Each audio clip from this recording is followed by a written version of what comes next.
It's the day before Thanksgiving, and unfortunately, it's the time of year when hospitals and urgent care see an uptick in patients.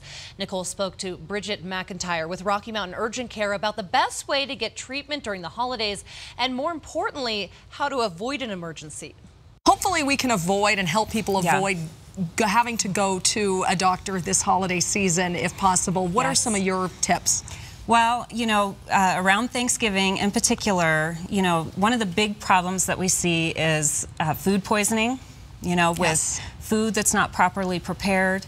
You definitely want to make sure that those turkeys are cooked to an internal temperature of 165, and the hot things stay hot, the cold things stay cold.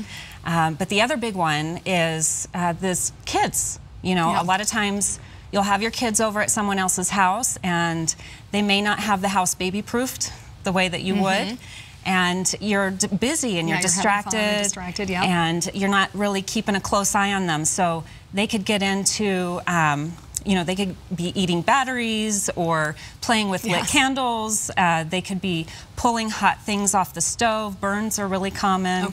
So those types of things. Really important to watch out for those. But if you do end up needing an urgent care, we have a link here. We have a website where you guys have listed all of the urgent cares, not just Rocky Mountain Urgent Care. We want people to know what's available, what's going to be open during the holiday hours, and what procedures and treatments you can be seen for in an urgent care versus an ER. So before you go, definitely get on the website, check it out, and make sure that you're educated before you go in. Urgent cares, which there are many of, are very different from an ER, and perhaps there's an advantage to choosing one of those instead of an ER. Yes, definitely.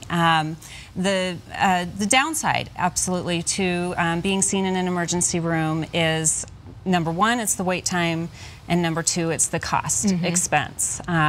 The average cost of an urgent care visit is only around $168, and the average cost of an ER visit is over $2,000. And also good to point out that sometimes those standalone ERs may look like an urgent care and they're not. There's a lot of confusion out there, so we feel it's really important to educate the community, educate our employers and employees that, even though the freestanding ERs look like an urgent care, they still have the same fee structure and costs associated with a hospital ER. So it's always better to be seen in an urgent care clinic if you can.